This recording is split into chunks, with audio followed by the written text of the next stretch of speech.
Hello and welcome to the Ice Guys. This is the show that takes you into the world of the National Hockey League. Every game, every day, from a betting perspective.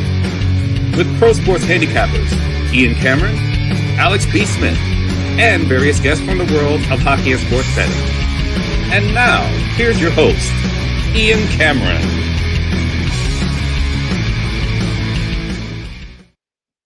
Welcome to the Ice Guys, Wednesday, October 8th. Ian Cameron, Alex B. Smith. Perlo will be joining us during the show today, as he often does in progress once he gets back, but he'll be with us in just a little bit. We're back and ready to talk about the Wednesday NHL card and looking forward to it once again. Great to have the first night of the season in the books. Great to have NHL back and a fascinating first three games it was. We saw Florida, no Barkov, no Tkachuk, no problem. Still getting a season-opening victory on home ice on banner night, 3-2 over Chicago. Positive signs, though, for the Blackhawks. Didn't love the way they were hemmed in their D zone for extended stretches in that game, as obviously the ice was tilted toward the Panthers for a majority of that game.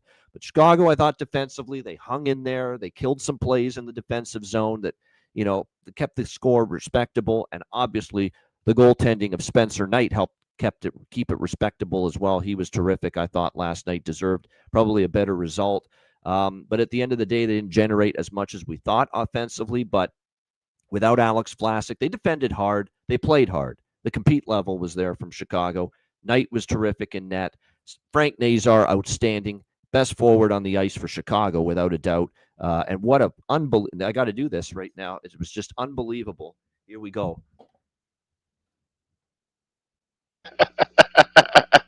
Guy Alex B. Smith, unreal. That is the first bargain bin special of the season, cashes in the very first game of the season. And how about to top it off, the very first goal of the season? That's right. Frank Nazar, first goal of the game, 22-1, plus 2,200. We had to do the old bow down when we're westward bound right there for our guy Alex B. Smith. Right there for that call with the bargain bin special. Not only that, but added an assist on the second Chicago goal from Teuvo Teravainen as well. So a 2-point night. I know a few people had that at plus 700. 2 points for Nazar in that game last night. So he was great. I thought Bedard had a pretty good game. I thought he looked more comfortable. I thought he looked a little bit more dangerous. I know he didn't get on the score sheet, but there were things to like from him in that game. He hit the crossbar in the first period. Against Sergei Bobrovsky that easily could have went in. But positives for Chicago, obviously positives for Florida because to be without Barkov and Tkachuk and play that well, we saw the depth contributions. We saw Boquist. We got to start just looking at Boquist in the lineup continues to be an undervalued player. He gets on the scoreboard, a lovely pass, just a great hand-eye coordination play in front of the net by Boquist for the game-winning goal, and Florida gets the win 3-2. But Florida, great job, played well. Positives for them. I think positives really for both teams. Positives for Florida coming out of that game, and I thought Chicago made a good account of themselves. You know who didn't make a good account of themselves? New York fucking Rangers. That's who. What the hell was that last night at Madison Square Garden against the Pittsburgh Penguins? That's Pittsburgh. Rebuilding Pittsburgh. Expected to be one of the poorest teams in the NHL once again this season. Rolling into MSG and basically putting the wet blanket on you for 60 minutes and suffocating you and dominating you and completely choking off your offense last night in that game. I mean, they could barely get anything mustered as far as offense last night, the New York Rangers. They looked slow. They didn't make any plays with the puck. Look, Shilovs was very good, but he didn't have to be spectacular last night because the New York Rangers just weren't that threatening in that game last night. So it was an ugly first game for the New York Rangers. I mean, that's the Pittsburgh Penguins rolling in there and putting a 3-0 shutout on the board against you. Justin Brazeau, 2 goals. Maybe he is worthy of being in the top 6 forward group for this team. But nevertheless, I'll say this about Pittsburgh before we all make it about how awful the Rangers were, and they were the worst team as far as their team performance yesterday of the 3 games, although the team we're going to talk about in a minute was not far behind. The LA Kings, of course, I'm talking about. But we have to give Dan Muse's team credit, Pittsburgh, and Dan Muse, the coach, credit. They were a hardworking bunch last night. They really were. I like the structure. And I mentioned this in the Penguins preview.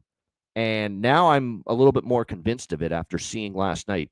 This could be an under team this year with their game totals, Pittsburgh. I still don't trust them to light up the scoreboard offensively night to night, especially with Brian Rust out. I still question how much depth they're going to get or how much production they're going to get from the bottom six. But I liked how connected they were in all three zones defensively last night. They were very solid. Now, maybe it's an indictment of the Ranger offense, but I don't think we can completely take it away from how well Pittsburgh played defensively last night. And Dan Muse emphasized team structure and being very, very solid in the D zone throughout training camp. And boy, we saw signs of that last night from the Penguins. Now, I do want to see it against a little bit more of a potent offense moving forward from this Penguins team, but certainly a nice defensive effort. And Shelov's, man, I've seen enough to think he should be the guy. I mean, and I know Tristan Jarry's still there, but my goodness, I think he's a better goalie right now than Tristan Jarry. This guy's coming off the confidence of winning a Calder Cup in Abbotsford with the Abbotsford Canucks last year. I definitely think that Arturs Shelov's certainly should get the majority of the starts moving forward for the Penguins, but a nice 3-0 win for them. And I talk about how bad the Rangers were. The LA Kings were right there with them. That was horrific. They have the nice ceremony for Andrei Kopitar paying tribute to his final season in the NHL about to begin. And obviously we saw they were dominated by Colorado. Colorado was a much better team last night. LA is another team, could barely get anything going. What do they have, 10 shots on goal? Halfway through the hockey game on home ice. Home ice, by the way, where they were dominant last year. LA had a phenomenal home record, one of the best home records in the NHL last year, and could barely get anything mustered last night, made life very easy for Scott Wedgwood. Although when they finally started to pepper him a bit in the third period, took being down 3-0, to finally get something going a little bit, but he was very solid when he had to make the saves. Took a 5-on-3 power play for them to get the one goal that they got in that game. And I just thought it was just too easy of a night for Colorado to just walk in there and handle that LA Kings team. And you talk about a team that looked slow. That blue line, man, I'm telling you, I'm concerned. To me, Brian Dumoulin and Cody Ceci aren't the pieces that are going to take your blue line and put it over the top. Ken Holland thought so. Ian Cameron doesn't think so. So from that standpoint, I didn't love what I saw from Kemper regression, as Nick Alvento says in the chat, 100%. He's not going to be able to, in my opinion, I've seen enough of Darcy Kemper to know I haven't seen him put two spectacular, above-average seasons together in net back-to-back years. And I think definitely, he's going to have a harder, especially with a weaker blue line now to play behind. It's going to be a little bit more challenging for Kemper. So we came into the season saying, fade the Kings. We don't trust them. We don't even think they're going to make the playoffs. We think they could miss the playoffs under their point total, the whole bit. You heard us all summer on the Kings season preview video, on the Western Conference season preview show, saying that, the Kings are about as high up on the bet against list as it gets for both yours truly and Alex. And Alex, they didn't do much to sway our minds, did they, last night? No, like I tweeted out late last night, I think someone's getting a Pete DeBoer for Christmas. That might be the LA Kings, because my God, who asked for Pete DeBoer for Christmas? Maybe the LA Kings. And here's the thing, right? It wasn't. It's not like, okay, we can blame all this on Hiller. It was just the product on the ice that we saw on paper and said was bad looked as bad as we believed it to be.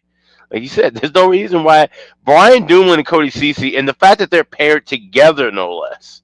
Right, like you put two anchors back there on that bottom six, and they just looked miserable. That's of that Jim Hiller hockey brain going to work, coming up with that one. Yeah, and it's just like what year of hockey is he watching? Like, it's the '60s anymore. Like, you can't get things done with big, slow players, and I've always talked about this with goalies the last few years. How all these teams get so wrapped up in having these prospects who are 6'5", 6'6", 6'7" in net. Are we starting to see that maybe be a trend now with some of these teams too? They want to just get so much. They want to get so much bigger in size, and then you get these plodding, slow skaters in a league where your best teams in the league are consistently fast and getting faster. And it just didn't make sense. And it was a messy game. I know ESPN couldn't have been happy with the fact that you have a triple header and your best game is your leadoff game, because the night got progressively worse as far as quality of hockey went. And to see home teams like the Rangers and Kings lay eggs, especially the Kings, you come out in your regular uniforms. Then you go back in and come out for the introductions and your brand new alternates. It's Anze Kopitar's last year. The fans are, giving them a big welcome. And that's the kind of hockey you play against a rival team, no less, in Colorado. Like, just lackluster effort. To see that in game one in that spot just, tells me that this is a team that's not built and looks to be kind of almost carrying over the way things ended for them last year. And the Rangers, I think they just kind of, I said it too with that pricing. And the reason why I like the draw is that they play down to teams in that spot. Whenever they're in that, especially once it crosses in that $2 range. We saw that a lot last. I just worried about that part carrying over. And I thought we would see more of an effort offensively from this team because they had such games last year, just like they had last night, where, okay, it's a defensive battle, but then they're not really generating much offense, but they're not taking advantage of what the other team's not doing. And that certainly was the case with Pittsburgh. It wasn't like Pittsburgh was generating a bunch of chances. They weren't moving the puck around much. It looked like a preseason game for all intents and purposes. And that's not supposed to happen for game one at home when you're a Ranger team that had as bad of a year, as disappointing of a year as you had last year with a new coach, and a new coach going against his old team, no less. It was just, that was maddening to me to see just how bad those two teams played last night. The Hawks game, like I said, I was happy with the effort, not happy with the result, of course, because I did have Hawks money line, but Frank Nazar getting things off and rolling. That's goal 1 of 30 plus, hopefully, on the season. And for him to get in the first goal plus 2,200, that was a fantastic cash. Also cashed a little piece of them to score first at plus 950 for first Hawks goal. Came really close to Carter Verhaeghe. He did get the goal in the first period, but it wasn't the first goal for Florida. It was the second. So that was a fantastic first period. But like you said, the Hawks played well defensively. Now, they should have had better entries into Florida zone, but also it is Florida. And the main catalyst of why Florida have won back-to-back cups, those guys are still in the ice. The guys who clog up the neutral zone and make life hard for you and in the cycle game, all those third and fourth line guys were playing last night. So I'm not going to grade the Hawks. I'm going to grade them on a curve a little bit because seldom bottom 10 teams are going to be able to generate offense against Florida this year. But the way they played defensively with Florida being in their zone the whole time, Spencer Knight making 10 bell saves throughout the game, seeing defensemen blocking shots in the absence of Vlasic, mind you, I'm really pleased with that. That is a great sign. And if they can now find a way to generate some offense against some weaker teams like Boston tomorrow night, for example, then things are looking good for the Hawks. That wasn't the worst loss that I've seen from the Hawks in the last couple of years. Had that been last year or the year before, that game would have been 5-2, 6-2 with the number of opportunities and chances Florida had throughout that game. No doubt. Like I said, positives, even in a loss, I think, for Chicago in that game last night. Oh, we're burying the lead, too, from a betting perspective. How about 3-0 to the under last night with full game? How about that? All three games staying under the total. Tough beat if you had Chicago, Florida over 5.5 because that one was 2-1 after the first period and only the 2 goals after that. But Pittsburgh Rangers was a rocking chair under. Avalanche Kings got a little tense at the end, but the under was the right side in that game. So how about that? 3 unders to begin the year in the first 3 games. And I don't know if that trend will last throughout the week and the coming month. I saw a stat they showed on NHL Network yesterday that historically the last 3 years we've seen an average of 6.4 goals per game in October. This is the highest scoring month of the entire season on average usually.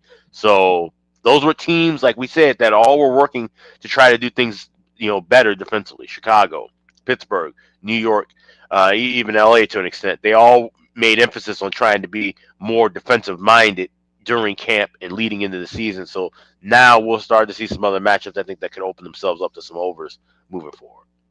Yeah, no doubt. I don't know about tonight necessarily, but certainly I see some overs that I like on the card tomorrow. Within the week, yeah, no doubt. There are definitely some overs I like coming up tomorrow. Tonight, I do have one I like, which we'll get to in just a moment. All right, good stuff. Let's get into the Wednesday card. We will begin with Montreal and Toronto. As we often do, we begin the season with these two teams, original 6 rivals going head-to-head. The Leafs minus 170, home favorites, 6 the total here in this game. Obviously, the Toronto Maple Leafs will take the ice without Mitch Marner. Matthias Michelli, our Finn/Italian friend, as I like to say, takes over now, and we'll get the first shot to be on that top line with Austin Matthews and Matthew Nyes on that top line for the Leafs. Bobby McMahon, John Tavares, William Nylander. Not a surprise based on if you watch the Leafs during the preseason. It's not a surprise that Craig Berube is giving McMahon the first chance to be on the second line. Dakota Joshua, Max Domi, Nick Robertson on the third line. Steven Lorentz, Nick Waugh, and Callie Yarncroke. I'm going back to Callie. He's on the lineup to start the year. Scott Lawton on IR is a shame because he had a nice preseason, but he is currently starting the year injured for the Leafs. And then on the blue line, the usual suspects, really no change from last year. Riley, Carlo, McCabe, Tanev, Ekman Larson, and Benoit. So, status quo pretty much on the blue line. Anthony Stolarz in net. Of course, for tonight's game, Caden Primo, the backup goaltender. They opted to sign Primo off waivers because they want Dennis Hill to play. They want him to get games. They don't want him sitting too long as a backup. So he'll go down to the Marlies, and Caden Primo suddenly starts the season as the backup to Anthony Stolarz. And say what you will about how good he's been in the AHL, Primo. I got to see it at the NHL level from him. That's where the problems have been. Montreal, obviously, we saw them take the big step last year. Strong second half to get into the playoffs. One of the more promising foundations and young cores in the league. Adding Zachary Bolduc in the offseason even makes that forward group better.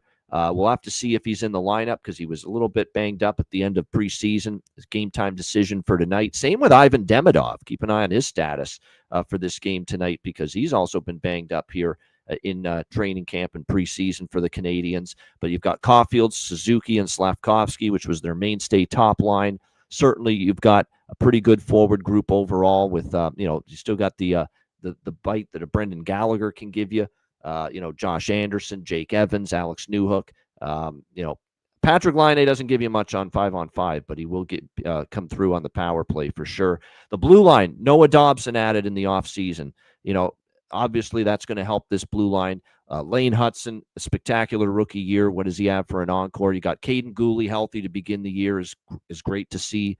Mike Matheson, the old veteran, is still solid. Struble and Carrier rounding out the blue line. Arbor Jacki, currently this extra seventh defenseman, won't play tonight. Sam Montembeault in net for the Habs.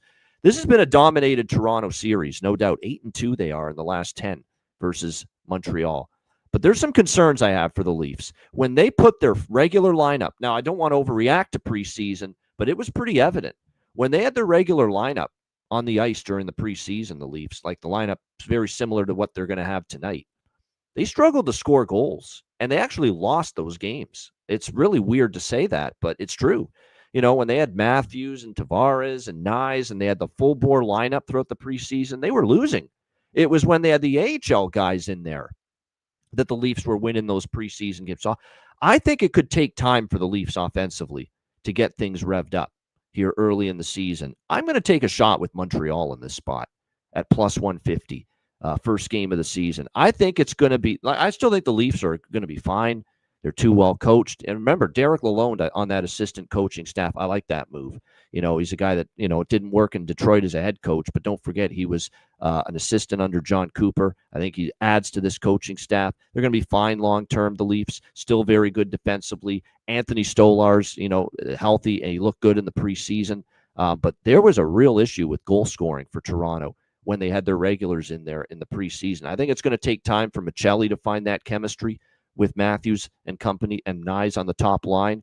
And you look at this Montreal team, I think they are going to be a team that I'm going to be looking to back in these kind of spots, getting a nice plus price and going on now, Toronto has played this team well, but I think in this spot with I think an adjustment period is going to happen for the Leafs, especially up front, that Montreal is very much alive in this game, and I like the price enough to bet them. So I'm going to be on Montreal plus 150, and I'll sprinkle on the draw. My first draw bet of the season. Also noting that the last time these teams played last year in the regular season in Toronto, it was 1-0 Leafs in overtime, and the draw did cash in that game. So Montreal and the draw split for me here in this one. Alex, what do you think? Canadiens, Leafs?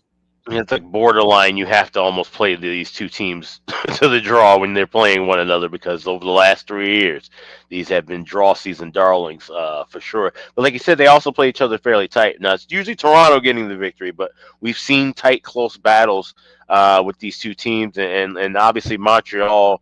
They know that we're growing, we're progressing. We have to beat teams like Toronto. To continue our growth and development within that division. So I definitely think this is going to be a tight battle. It's funny, I was just talking about, I said, I don't think the under trend is going to continue throughout this week, but I like the under in this game. I got it minus $1.07. You can find anywhere $1.10 or cheaper with the under 6 goals. I think this is going to be a goalie battle. I think goals will come in a premium tonight. As far as player props, I'm going to jump in on Michelli, a goal and an assist. There's value. There's outstanding value, quite honestly, because he's on the top line with Matthews and Nyes. So we're going to take this player right away with player props, because if he produces at all on that top line, Michelli, you're not going to get the prices you're getting right now with his props. So I'm definitely targeting him as far as tonight in this game. You're getting that value. We've lost the bargain bin type value with Nyes. They're finally pricing him like the legit top line player, top flight scorer that he, I think, will be this year. He's only plus 220 to score a goal. Still a pretty decent price, but not those bargain bin prices we were getting last year with Matthew Nyes. Michelli plus 390 to score a goal, plus 230 in some spots to get an assist. So I really do like those prices there that we're getting with Michelli as far as props tonight. Bobby McMahon. Me and Bobby McMahon. No. Bobby McMahon here for the Toronto Maple Leafs on the second line. I think probably worth a sprinkle. And he's in the lineup. When you put him in the lineup, he scores. How many times have we seen it with him in Toronto the last couple of years? Nick Robertson. You got to dabble something in him to find the back of the net. And then for Montreal, as far as props that I would be targeting here, if Bolduc's in, I'm interested, but we're going to have to wait and see on that. Demidov's definitely someone I'm going to be looking at right away. Does a healthy Kirby Dach, make an impression for the Montreal Canadiens? Obviously, last year, only the 57 games, struggled mightily, new lease on life. So potentially maybe looking in his direction. Of course, anything Lane Hudson, power play points, assist props, you name it. Lane Hudson's a good way to go there as far as that's concerned. Does Noah Dobson maybe shoot the puck a little bit more? Excited, anxious to make his Habs debut, possibly, and maybe his props are worth consideration, at least in my opinion. So those are some of the props and players I'm targeting here in this one. Here he is. You'll see him every Monday and Wednesday once again with us on the Ice Guys show, our good friend Perlo. Perlo, welcome back. Good to have you back for another season, Mondays and Wednesdays with us. What do you think here for Montreal and Toronto? I'm going to throw a little bit on Montreal here. You got a plus 145. I think Toronto's going to have a little problems chemistry-wise, especially the first period. I like Montreal first period. I think they're going to have a little problems chemistry-wise. Michelli, a lot of people are talking about him as a guy that's going to be a solid replacement for Marner, but when he was in Utah, he was used very not sparingly isn't the right word, but he was used in situational spots. He was used against lower competition as much as possible, and now he's going to have to play up on the top line on a regular basis here. I don't think they're going to be moving him up a lot, so I still like him for an assist here, because if that line's going to score, he's probably going to be in on it. But I'm not really as sold as a lot of people are on Michelli. I would actually think the second line might be better tonight for them. But Montreal, we saw them last year coming out of the gate. They are just a powerhouse as far as energy is concerned. And Toronto's going to have to keep that up. You mentioned that they looked a little sluggish in the preseason, sort of like they were kind of going through the motions. Well, if that's the case here, I think they're going to be in trouble. So I'm throwing a little bit on them. I'm throwing a little bit on team total over, and I have Montreal to score in the first period at minus 135. I'm just going to give them a shot. I've said right from the beginning, I think Toronto is going to start out a little slow, having chemistry problems. I don't like the fact that it is, their home opener and all that kind of stuff like that. But I think that even gives Montreal even more motivation. I know that the record against Toronto has been rough, but this is a different Montreal team now. This is a team that gelled all year last year. And this is a huge game for them. It should be a huge game for Toronto as well, in a sense, but I don't think they're going to have the same urgency as Montreal is here. So I'm going to give them a shot to pull one off here in Toronto. All right, Boston and Washington. We've got the Capitals minus 190 home favorites, 5.5 the total in this game. Of all 4 games on the card tonight, this is the one I don't have as much on, quite honestly. I mean, I don't want to back Boston, but I'm not going out there in the first game of the year laying minus 190. We saw how sometimes laying big prices, even against teams you think are going to be pretty bad, can get you in trouble. Look at a certain Rangers-Penguins game last night as a perfect example of that. So, like I said, we know Washington's a better team right now and better situation. I can think of better things to do with my money and my betting accounts than lay minus 190 in the first night of the year with the Washington Capitals. I do think they probably win this game, get the job done. It'll be interesting to see Jeremy Swayman last year. We know how he's held out for the contract, didn't have any training camp preseason, and it set him back. He came out and he was terrible to begin the season. Now he's obviously under contract in camp for the full training camp preseason. Does this help him, to have a better start and play better in net to begin the year? You do have to consider that. Again, the questions here for Boston is Geekie is going to have to continue to produce. And I love Geekie. Geekie's been great for them, but he's got to keep it going because you don't have the depth of the forward group that you've had in the past. But Geekie, Lindholm, Pasternak, Zacha, Middlestat, Arvidsson. And keep in mind, Middlestat's been erratic. Arvidsson can't stay healthy or hasn't been able to stay healthy on a consistent basis the last couple years. So even the top 6 could go south at some point. And then who the hell's going to step up in the bottom 6? Who's Nadinov, Kuraly, Kastelik? Jeannot is not going to give you much offensively. AC Mont. So it becomes pretty thin, as far as the bottom 6 forwards are concerned for the Boston Bruins. Lowry, McAvoy, Lindholm, Peak, Zadorov, who, Zadorov had some shaky moments in the preseason, and we know he struggled last year. So, like I said, there's some concerns. Now, Jimmy Murphy, our resident Bruins guy, says he thinks this team they're going to get shelled and teams are going to be able to score on them. So if you take Jimmy's word as pretty accurate when it comes to the Bruins, then maybe you look at a Capitals team total over possibly in this game tonight. But I'm taking a wait-and-see approach with Boston. A lot of moving parts. New head coach, obviously, in Marco Sturm, who's got a pretty big challenge here ahead of him. We'll see how it goes. Washington, to me, I like Washington still, but don't like them at this price. There is a few props I like, though, in this game, which we'll get to in a moment. Honestly, this is a flat-out side and total pass. I have a few props I like in this game, which I'll get to, but nothing bet pregame, side or total for me here. Alex, Bruins, Capitals.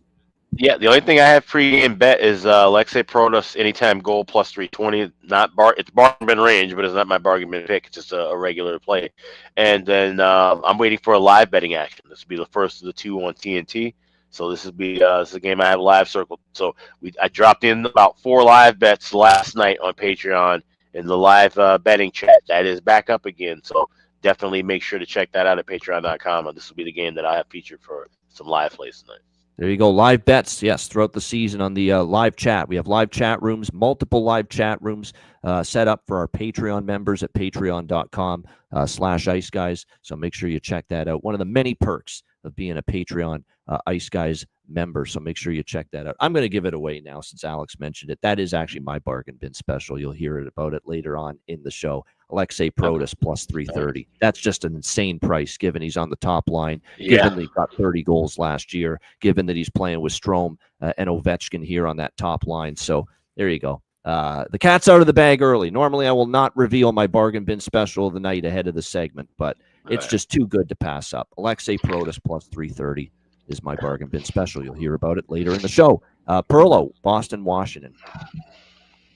Yeah, I'm Jimmy Murphy. I mean, I think the Bruins will get shelled, but I also think that the Bruins are not going to score very much. They've got two guys that can score on that team, maybe Lindholm. There's only one line you got to take care of, and the rest is pretty easy. I think this is going to be a slow game. I'm leaning kind of the under here overall, but like Jimmy said, maybe the Bruins get shelled. So I'm going to take Bruins team total under at -135 for about a quarter unit. I think the Capitals will win in regulation, but like I said, I want to see. The only thing is that the Bruins that holds me back is, do you have the new coach? And you have that Bruins pride, and they don't know they're bad yet. Once they know they're bad, I'll be taking Bruins to lose games big time a lot more. But right now they don't, and I think you've also mentioned that the Capitals it could be a letdown spot right early for them after the big Ovechkin getting his goals and all that last year. So I'm a little bit concerned about it, but I do think they'll hold them down. If it's going to be, if the Capitals are going to come out soft, I still think the Bruins are not going to score over 2 goals in this game. So I'll take Bruins team total under. I also have Protas to score a goal. I also took him over shots at -120 for a little bit. Then I have a little. If Washington does score, I like that whole line to score. You can get Strome assist, Ovechkin point, and Protas for a goal at +300. So I'm going to take a little shot at that. As far as Bruins are concerned, I took if you like the Bruins at all, take Geeky for a point at -120 as well, and Pasternak to score and Geeky for a point. Like, I'll be doing that all year, because if they're going to score, those two guys are probably going to be in on it. So. Yeah, makes sense. They're going to need that line to be monsters for them. No question about it. Pasternak, Geeky on that top line, they're going to have to be big for the Bruins throughout this season, because, like I said, that bottom six, I can't think of too many people that are going to be consistent, reliable, offensive performers for them. So Lindholm, Pasternak, Geeky, they're going to have it going offensively here for the Bruins throughout this season, no question, if they're going to score goals at a consistent clip. All right, Calgary, Edmonton, the Battle of Alberta is back on. We've got Edmonton -210, home favorites, 6 the total here in this game.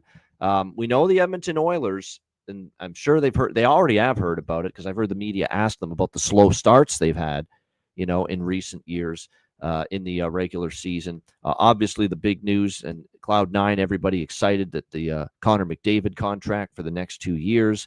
And like I said, at least for the next couple of years, he's signed and will be in the fold here with the Edmonton Oilers. Very interesting how Chris Knobloch was going to deploy the lineup tonight, especially up front, because we know Zach Hyman is not ready to return. And ultimately, he's your top option to slot in there with Leon Draisaitl and Connor McDavid. But obviously, you don't have Leon Draisaitl, Zach Hyman available right now, still on IR to begin the year. So he has decided and tabbed Trent Frederick to fill that right wing side on the top line with Connor McDavid and Leon Draisaitl. Now, Trent Frederick, his standout offensive season was 2 years ago, right? With Boston. He had 18 goals, 22 assists, 40 points, best offensive season in the NHL.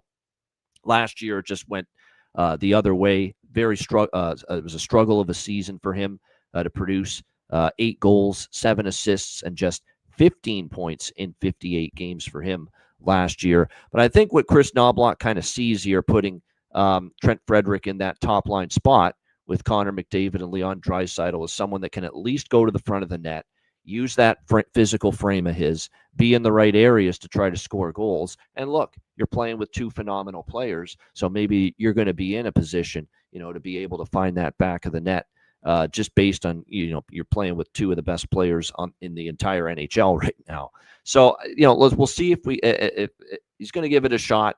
It's one of these deals where, if it doesn't work, it's likely he's going to be, put the lines in a blender at some point tonight if he finds the chemistry's off and it's not really working and not clicking. So, but he is going to start Frederick there with McDavid and Draisaitl. Andrew Mangiapane, a new addition in the offseason. Looks like he'll play with the Nuge, Ryan Nugent-Hopkins. And someone that I have bet some props on tonight, and I'm going to take the Frederick props, goal and an assist, just because of where he's going to be tonight with Draisaitl and McDavid. I think just based on that, you have to take a shot, that Trent Frederick can maybe make an impact here. It's one of these deals where we often say a broomstick can be made to look good on the ice when you're playing with Connor McDavid. So from that standpoint, Trent Frederick plus 365 to score a goal, plus 260 assist. I don't mind taking a shot with that. Like I said, if he's ever going to get some offense going, it's playing with those two guys. But keep an eye on Matt Savoy. Matt Savoy was one of the players that they really coveted in that trade with Buffalo, the trade that sent Ryan McLeod the other way. And Matthew Savoy had a very good preseason. I think he's going to be a pretty solid, consistent NHLer, maybe not right away, but certainly down the road. And he's anywhere up to plus 500 to find the back of the net tonight, and plus 215 to get an assist, plus 140 to get a point. I think Matt Savoy is definitely a player that I've got circled. Keep an eye on this guy. He could be one of these players that when we question Edmonton's forward depth this year, if Matt Savoy can play, the way I think he might be able to, it's going to go a long way to alleviate those concerns. You've got, obviously, Kasperi Kapanen. If he plays like he did for extended stretches with Edmonton last year, he could help alleviate some of those concerns. But it's the rest of them. Like Podkolzin's been an offensive disappointment. Henrique's offense, kind of tailed off last year. Where are you going to get consistent production from the bottom group is a bit of a concern for me for Edmonton. The blue line, it's a blue line that at times they outperform the way it looks on paper.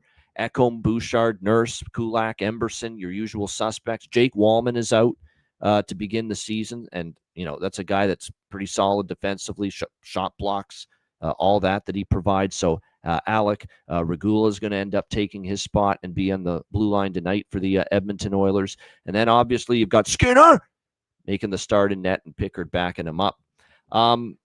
This is a rivalry, and I don't hate the idea for one night with obviously our guy Dustin Wolf in net for Calgary, taking a shot maybe with Calgary plus 180. Maybe I will for pizza money. But there's nothing really a strong opinion I have on this side. This would just be for a very, very small play here in the late night hours. But I can't lay minus 210 with Edmonton. That much I can tell you here on this very first night of the season. And with at least with Wolf and net, this is a guy that's capable of, even if the run of play goes against Calgary in this game, he's capable of keeping his net, much like Spencer Knight did for Chicago yesterday. Gave Chicago a chance to win that game, kept them in it. And there are concerns, obviously, too, from an injury standpoint for Calgary. Martin Pospisil, Jonathan Huberdeau starting the season on IR. But that does open up the door for some new faces to maybe make an impact. Look at how Ryan Huska is deploying his top line here tonight. Adam Klapka and Joel Farabee, who I think both have good value in their props. If you trust Calgary to score at all tonight, then Adam Klapka and Joel Farabee being matched up with Nazem Kadri, on the top line, that definitely screams great prop value. Farabee's plus 425 at Bet Rivers to score a goal, plus 290 to get an assist, and you turn that around to the big Czechia player Adam Klapka, plus 500 to get a goal, plus 190 to get an assist. So that's great value for two guys that are going to be getting top line opportunity tonight, in my opinion, for the Calgary Flames going into this game. Coronado, who we know is a bit of a goal scorer playing on the second line with Frost. Well, interesting to see Matvei Greedon here, the 19-year-old who's going to be getting an opportunity. 28th overall pick, first round last year. He's going to make his NHL debut here. Kind of one of these deals where it's a trial run. They're going to see how it goes. Then they got 8 or 9 games to see what he can do. And if they don't like the way he's progressing, they can send him back down to the American Hockey League. That's probably what they're going to do with Matvei Greedon for the Flames tonight. So those are a couple of the props, Greedon, Coronado, Klapka, and Farabee. I think there's some value there with those two guys.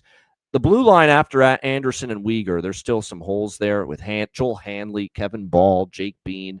Braden Pahal plays a physical game. He's got some sandpaper to him, but like I said, the Calgary blue line is not littered with depth, and that means there's going to be a lot of duress on Dustin Wolf. Dustin Wolf over saves I could see maybe being worth a look tonight in this game. I don't dabble in save props too much, but I did point out Spencer Knight over saves might have been worth a look yesterday as far as save props. And if I were to bet a save prop on the board tonight, I'd maybe look at Dustin Wolf here for Calgary over saves in this game. So I'm going to dabble slightly in Calgary plus 180, but not an overly strong opinion or big bet. See, Alex, what do you think here? Calgary, Edmonton. This is a game where I'm treading lightly. The only player that I have is my bargain bin in this. I don't have anything on the side or total, but there's one player that I do have circled for the bargain bin that I like quite a bit. All right, Perla, what do you think here? Battle of Alberta. Well, I'd like to mention also that all of these are small bets too. We're in the beginning of the season, so I'm just throwing a little sliver on it. You hear it every year. This is the year Edmonton doesn't have the slow start. How long have we been hearing that for? About freaking 8 years now. Edmonton's not going to have a slow start this year because of blah, blah, blah, blah, blah. Yeah, whatever. Edmonton's going to have a slow start. I'm taking, especially this year, you've got Savoy. Savoy's just a kid, right? He got a little bit used to playing with Draisaitl before, but now they're going to play him with Hopkins. I imagine that's going to change over the game, but they're going to start him off like that. He's going to be playing with Hopkins. He never really played with Hopkins before. Frederick hasn't really played on that top line for a while. So I think Edmonton could definitely start off slow here or have trouble altogether. At plus 185, really? Plus 185, I'm going to take a little shot on Calgary. What the heck? I don't know their lineup doesn't look too pretty either, but we're talking about two teams that hate each other. You're going to see power plays probably either way. I'm not sure about the total because both teams are having lines that haven't played with each other before, so it could be a little bit funky out there. But I think at plus 185, it's certainly worth the shot. Regarding the total, Perlo, just for a second, I want to point out 3 unders. All 3 games went under last year in the Battle of Alberta. Yeah. Yeah, I think it could be tight and I wouldn't even mind. You could throw. I'm going to actually, now that I'm talking it out, I'm going to throw a little bit on a draw too. I think this could be a draw on this game. I'm going to put a little bit on Mangiapane. Playing against his old team at plus 450. He's going to be up there on the second line. I also got the Klapka pick. Also, with those two guys flanking Kadri, I think he's going to be shooting a ton. He's not going to be passing off to those guys.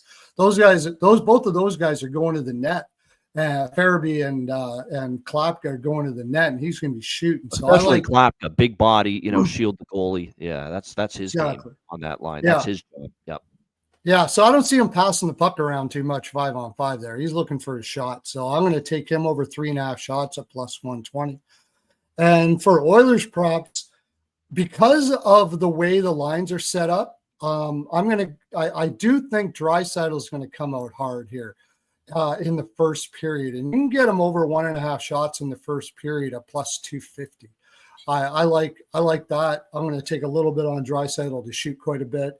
Also, with the lines being like that, you start to not know where your guy is. Where do you go? You go to the point, right? So I think there's going to be a lot going through Bouchard today. Over 2.5 shots at minus 135. I think that's a great pick, especially when he's going to be on the playoffs. And I'll take him to score a goal too at plus 440. That's not too shabby. A Bouchard bomb against Calgary. For sure. And what are you going to do when you can't score on Wolf? You're going to be playing around with it, and then all of a sudden you're going to be like, okay, we got to get guys to the net and score on Wolf. So if he's hot, Bouchard's going to be bombing like crazy. So I really like that pick. I might even ladder it actually. And you said Frederick for a goal and assist if he's going to stay up like that. I have a feeling they're going to mix the lines up a little bit. That's not my favorite pick, but I'm going to go with Calgary. I'm going to go with I'm going to go with that. I'm just going to stick with Calgary. I was going to say team total over, but I don't know how this game's going to go, to tell the honest truth, except for the fact that plus 185. Oh, and the draw. I'll put a little bit on the draw. But I really like that Bouchard play, probably more than anything, in the Kadri play as far as shots are concerned, score, goal, Kadri, whatever props you want to put. Yeah, Draisaitl first goal, says Aaron, and we know that cashed a handful of times last year in the Edmonton Oilers games. I don't know what it is, but something about Mr. Draisaitl getting that first goal of the game. It happened. And definitely, that's definitely a guy where you'd want to go not just first goal of the game, first home team goal for this particular spot too. We saw that a lot with Edmonton. Him and Hyman the last couple of years. Those were the two guys, of course, that kind of cashed in that department a lot. Yeah, no question. All right, to the nightcap. Los Angeles Kings, Vegas Golden Knights. How about a back-to-back to begin the season for the LA Kings? So the schedule makers putting them to the test early. Vegas minus 200 home favorites, 5.5 the total in this game. Of course, this is the second game of the TNT doubleheader for this Wednesday night. First game being Boston, Washington. This is the second game. And the TNT studio crew is going to be on site in Las Vegas at T-Mobile Arena for their broadcast tonight, and including a 90-minute pregame show starting at 6 o'clock p.m. Eastern time. So hats off to TNT, once again putting ESPN to shame with the coverage of the NHL in comparison. Although I will say TJ Oshie, solid job. He was pretty solid in his debut last night for the ESPN. But still, TNT does circles around them.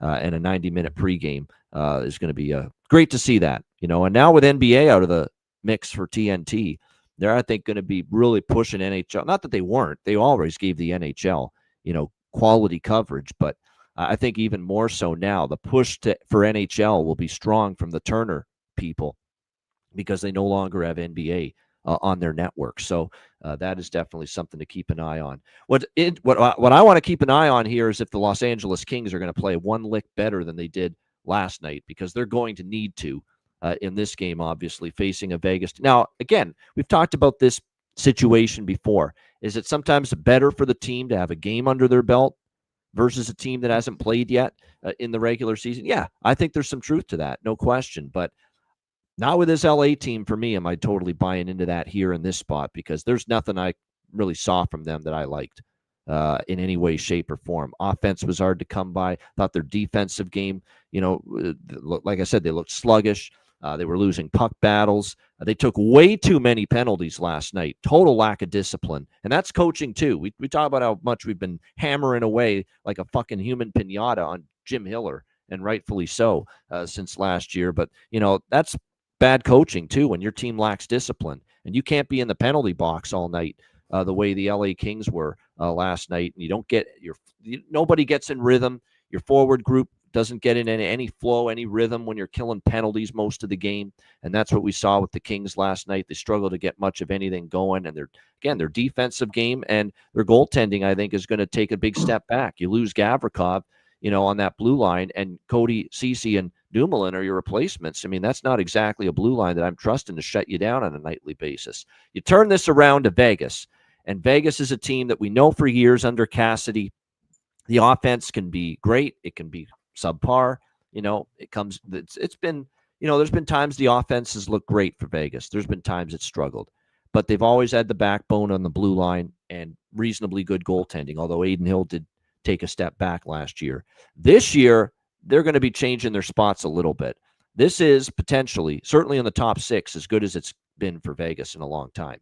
I mean, obviously, you're adding a 100-point player in Mitch Marner, and we can say all we want about his playoff shortcomings and his lack of his blunders defensively in the playoffs, but we're talking regular season, and we're talking tonight. He is going to absolutely make Vegas a better offensive team. There is no question about that. Power play, 5-on-5 even strength. He will make them better. I already saw chemistry developing with Jack Eichel. I mean, you think of how good that duo could be together. Jack Eichel with Mitch Marner and with close shave Ivan Barbashev on that line to kind of be the grunt work player on that line, open up ice for Eichel and Marner with the physical play. That line looks like it's going to have good chemistry. And the line to watch out for, not only tonight for Vegas, but moving forward. Riley Smith seems like when he goes back to Vegas, he remembers how to play hockey at his highest level. It's been a struggle wherever else he's been, but he dons those Golden Knights colors and he turns into, a bona fide, top 6 forward again. And we're seeing that with Riley Smith. William Karlsson is someone that if he can be an offensive, consistent producer for Vegas to go with Stone and Smith, and you got that as your top 6 to go with the Eichel, Marner, Barbashev line, that really makes you a dangerous team. And Dorofeyev, obviously established himself as a guy that could great release, could put the puck in the net. And to think now, you look at this bottom 6, Colton Sissons is not a complete is not completely devoid of offense. Brett Howden's capable of chipping in from the bottom six offensively, and you've still got the old veterans like Brandon Saad and Tomas Hertl. You suddenly have a deeper forward group for the Vegas Golden Knights, and a big part of that is adding a guy like Mitch Marner. Blue line's still pretty solid. They'll miss Pietrangelo. Heartbreaking to see his career might be over, but McNabb, Theodore, Hannafin, White Cloud, Jeremy Lauzon, and Caden Korzak's a pretty good blue line, and obviously Aiden Hill. We'll see if he's able to bounce back. The way I see this game is LA's going to have a hard time on a back-to-back for the first time this year defending Vegas. I really, truly think that. I think Vegas is going to be able to get their offense going. I like already the Marner and Eichel chemistry we saw in the preseason develop. Mitch Marner is going to be excited as all get out to make his Golden Knights debut, especially in the Fortress tonight at T-Mobile Arena for the first time. I like Vegas team total over 3.5. That's what I'm going to take here. We saw Colorado score 4 goals last night against the LA Kings. I think Vegas at home gets 4, and I'm on the full game over. This is the one full game over that I like tonight. There are still some 5.5s out there. 5.5 minus 128, minus 130. I think this game goes over the total. 8 of the last 10 meetings, by the way, LA Kings versus Vegas Golden Knights. 8 of the last 10 have had at least 6 goals. So that's why if you can find that 5.5, I think it does end up going over the total. I know the Kings didn't offer much offensively last night against Colorado, but if anything, the focus now, after being so defensively focused in preseason and training camp, now after last night where you didn't get much going and generate much, now I think that it shifts to, well, we got to get our offense going a little bit here tonight against the Vegas Golden Knights. One goal is not going to win us a hockey game. And it was one goal by Kevin Fiala on a 5-on-3 power play. So if I'm LA, I'm emphasizing trying to get a little more aggressive tonight as far as offense is concerned against this Vegas Golden Knights team. So I like full game over 5.5, and I also like Vegas team total over 3.5 here tonight in this one. Alex, the second game on TNT's Wednesday night doubleheader. What are you liking here with LA and Vegas?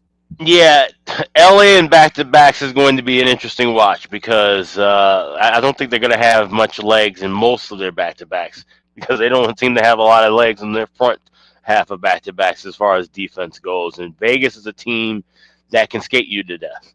And like you said, if LA thinks they're going to have to try to be a little bit more tempo to get their offense rolling, they'll find themselves in a 7-4, 7-5 loss. And if they try to hold back, then they'll just get crushed 5-2. So I like Vegas regulation minus $1.25. I like Vegas team total over 3.5. You get plus 100 at FanDuel.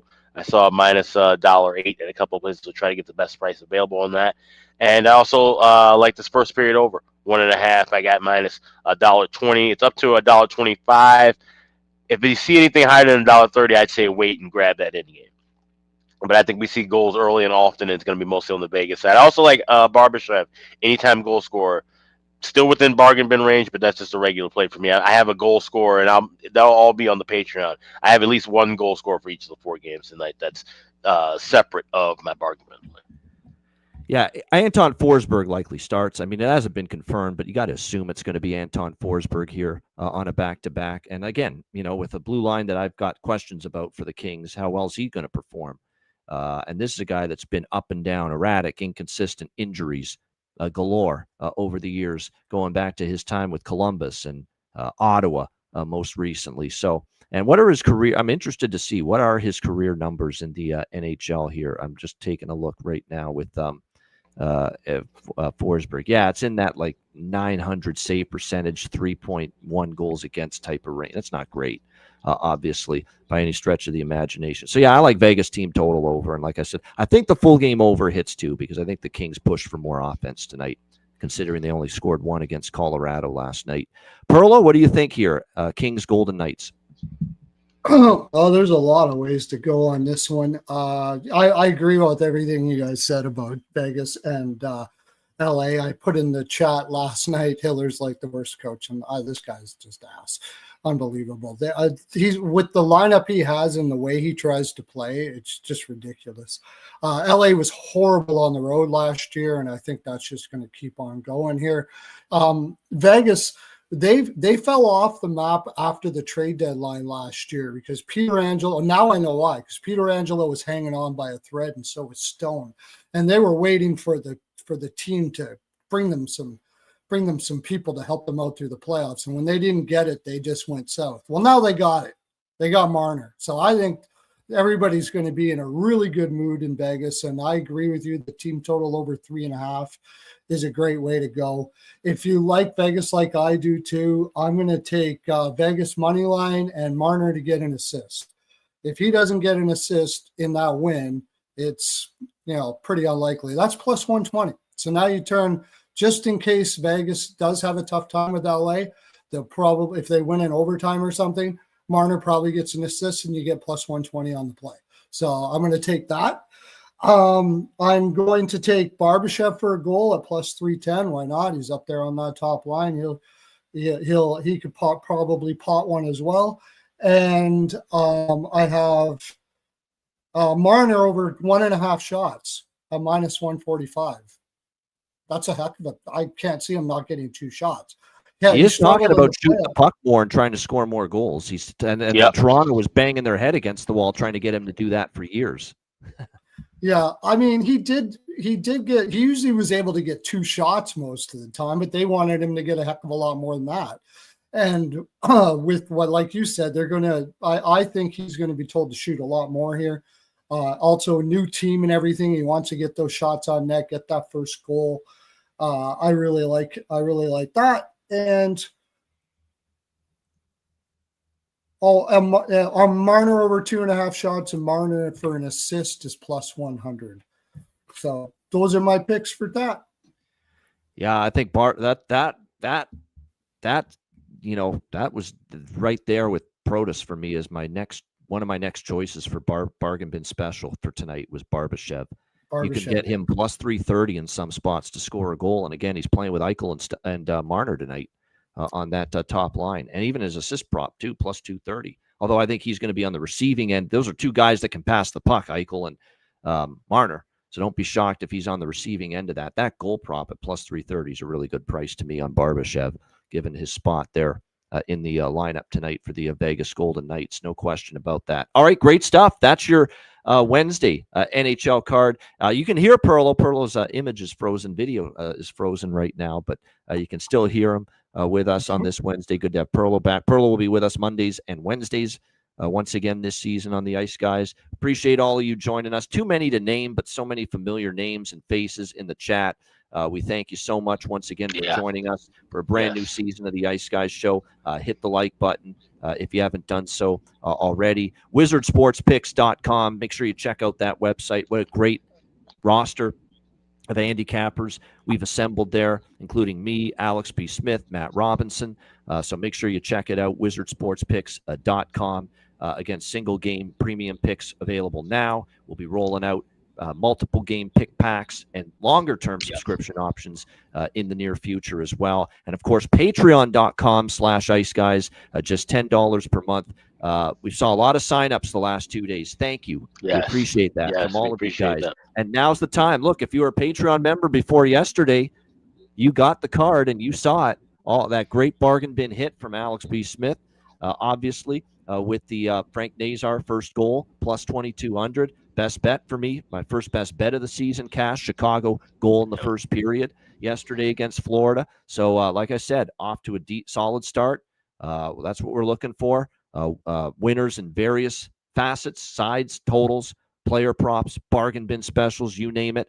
The daily card gets posted each and every day on the Patreon page. Sides, totals, player props, goalie charts, totals charts, tons of bonus content, videos, bonus shows coming on the way, bonus exclusive live bet casts for the Ice Guys show later in the season, live chat rooms so that you can talk to all the other Ice Guys Patreon members. And I see great discussion there, exchanging opinions, thoughts, picks, bets that you're making, a live betting chat room, and I'll be getting involved with that. Certainly tomorrow I'm going to be getting involved with that, the live chat room. I'll be in tonight. Live bets. No doubt, because I'm sure there's going to be tons of opportunities. So make sure you check it out. Patreon.com/Ice Guys, just $10 per month.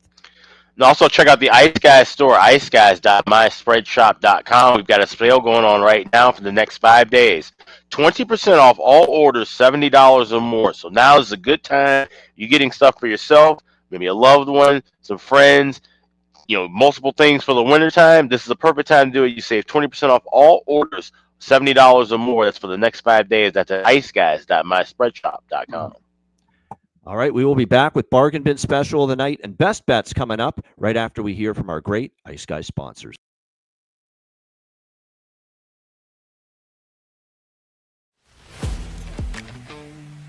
Wizard Sports Picks, featuring the finest handicappers in the universe.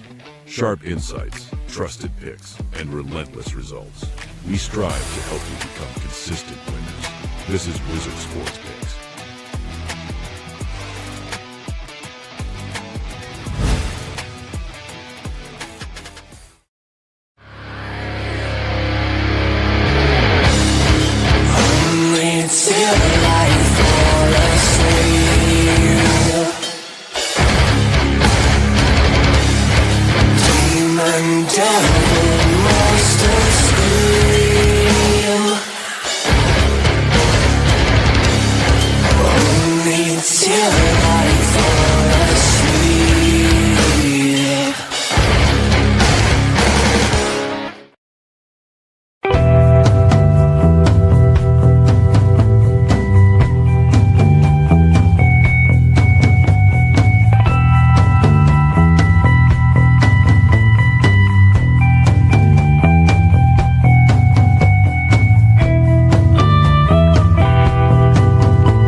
Kings and queens shop. Thanks to all our sponsors, including our brand new smoke sponsor, Royal Cannabis. Check them out, royalcannabisshop.com. 20% off with the promo code ICEGUYS. Before we get into Bargain Bin Special of the Night and Best Bets, I do want to mention a couple of our live betting systems that we're keeping an eye on. And they percolated a little. They almost percolated in live betting systems and full game systems. The full game system I wanted to bring up, system play. Remember, we started to integrate system plays last year. Team off a shutout loss, betting the first period over and the full game over in the next game. We're going to have one of those on tap already with the New York Rangers when they play the Buffalo Sabres tomorrow night. The Rangers off a shutout loss, the first shutout loss of the season. So this was an angle that last year, there was a time after the Four Nations face-off that angle went down the drain and it struggled. Right. And it wasn't hitting and it wasn't cashing at the clip that it did early in the year. But early in the year, this was a damn good betting angle. Off a shutout loss, first period over, full game over in the next game. That is in effect for the first time this season with the New York Rangers tomorrow night against the Buffalo Sabres. So this is definitely going to be an angle that we're going to keep tracking. And the live betting angle I want to mention, and I reaped the benefits of it last night in the Colorado-LA game, scoreless first period, bet second period over. And maybe you could even bet a live full game over if you want, because I think the full game over at that time was 4.5. And that would have cashed because the game ended with 5 goals, 4-1. So, again, that scoreless first period, bet second period over, 1.5. You could bet it second period during the first intermission or wait till you get a better price early in the second period, and that's usually what I opt to do. If I can't find minus 120 during the intermission, I'll wait for minus 120 with the second period over. But, again, scoreless first periods, betting the second period over, it has been a good angle as well. Something to keep in mind for future reference. Go ahead, Alex. Yeah. No, I was just gonna say, that was a great hit by you, and like I said, that was something that was definitely cashing. And you can even add a little bit to that. I've been seeing it, and this is something that I'll be just kind of eyeballing. No official trend yet, but goals in the first 10 minutes of the second period off of a scoreless first period as well. Not only do we see those goals, they usually come quite early within that first 5 to 10 minute span. So sometimes you'll see minute blocks, especially I know BetMGM will do that. They'll have things blocked off. They'll say 21 minutes to 25 minutes, and that'll be for second period, kind of in-game spots. Those are something to look at too, especially if you've seen good pace in the last 10 minutes of the first period, but no scoring.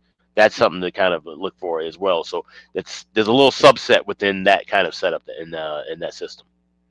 No doubt. Yeah, definitely. So just wanted to mention those because, like I said, we're going to be trying to take advantage of them and certainly tracking them throughout the season. All right, Bargain Bin Special of the Night.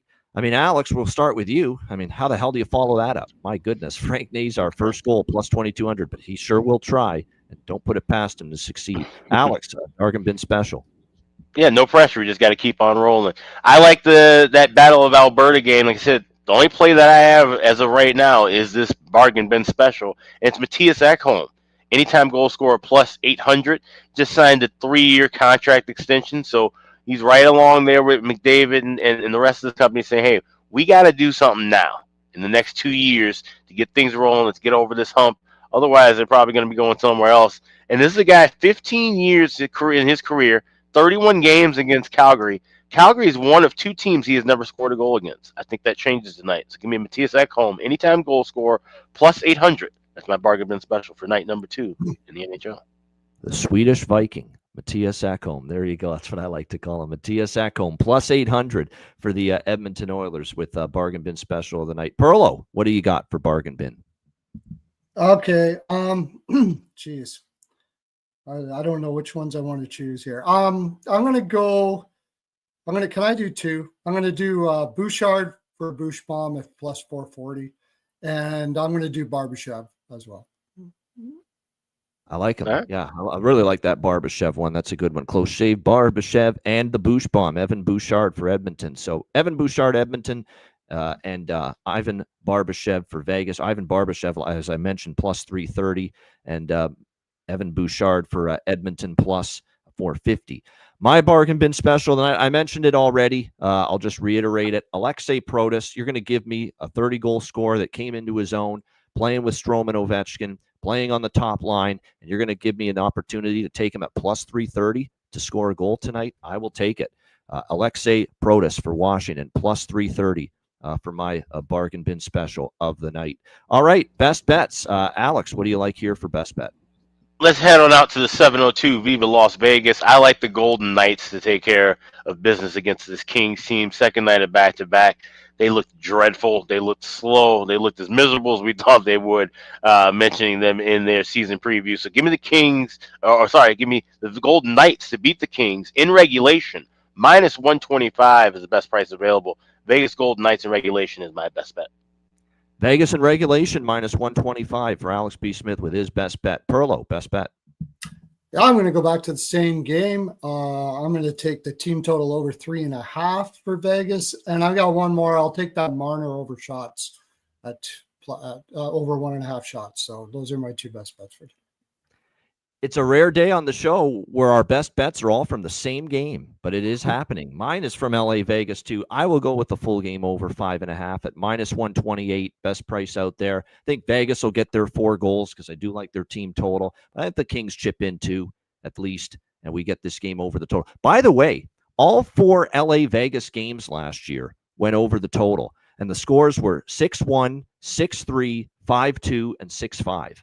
All 4 games between Vegas and LA went over the total last year. So I think that can continue tonight. Kings, Golden Knights, over 5.5, minus 128 for my best bet. Well, since this is rare that we're all in the same game, what does this in a parlay look like? Yeah. Yeah, Vegas team total over 3.5, over 5.5 full game, and the Vegas and reg. That's very fast. That should be my bargain. I'm going to plug this in. So we got over... All right, we got Vegas over 5.5, and then team total over. And then wait, Perlo, you also had what was the shots? Marner over 1.5. Marner shots. over 1.5, so 2 or more shots. All right, we're plus 325, and then when we add in team total, Vegas team total over 3.5, just plus 325. That's not bad. It's a bargain bin worthy. Same game parlay. Yeah. There you go. So the same, if you want a little bit of everything that we all have. Yeah, a little group bargain bin, if you will. Yeah. We will mention it for sure if it hits. Yeah. But there you go. Vegas and reg. Vegas team total over 3.5 and full game over 5.5. There you go. Plus 325 in a same game parlay. So if you're feeling that confident in our best, bump it up even a little higher. Marner for an assist. Yeah. Marner for assist on top of that too. There you go. Yeah, I like that one. I do like that one. I think he does pick up an assist tonight, minus 130 Plus 461 when you add the first period over in there. Yep. Marner assist. Marner assist, first period over. We throw some more things into this. Okay, I'm going to throw that out to some more into the pot. my You know, people get for this up to plus 493 with all of that included. Marner assist and first period over included. Plus 493 at FanDuel. There you Not go. bad. Yeah, We'll do that. I might dabble in that just for some. Yeah. You know, I like Throw a beer on it. Yeah, there you go. So let's see. We'll definitely keep an eye on that. See if we are able to make some magic here with that Vegas and LA SGP. Great stuff. Great show. Great to be back, as we mentioned yesterday. Thanks to everyone for joining us. Hit the like button on the way out. A reminder, the Ice Guys is live 7 days a week, Monday to Friday, 2 p.m. Eastern, Saturday and Sunday, noon Eastern. If you can't watch the show live, download the Ice Guys podcast in audio form on all major podcast platforms, Google Podcasts, Apple Podcasts, Spotify, Stitcher, iHeartRadio, Amazon Music, and more. Download the Ice Guys podcast when you can't watch the show live. Oh, before we wrap it up, got to mention this because we decided on this today. It makes sense to do it this way. There's one NHL game on Sunday, and then there's 10 coming up on Monday. Well, Monday's Canadian Thanksgiving. And normally, I shut down the content for Canadian Thanksgiving usually. So there won't be an Ice Guys show on Monday for Canadian Thanksgiving. And a lot of the games are before 2 p.m. Eastern on Monday as well. So what we're going to do is we're going to do the Sunday game and all the Monday games on the Sunday show at noon Eastern.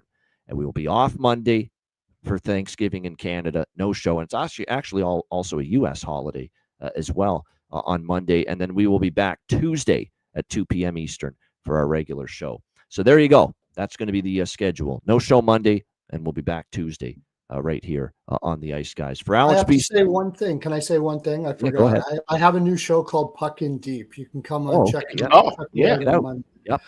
So you guys can check me out on Monday. It's Puck in Deep, and we'll be on all Monday. So if you want your Monday fix, you can check me out there. There you go. Cool. All right. Good All stuff. right. For Alex Yeah. B. Smith and Perlo, I'm Ian Cameron. Enjoy the games and good luck. And we will see you again tomorrow on Thursday, 2 p.m. Eastern, for another edition of the Ice Guys.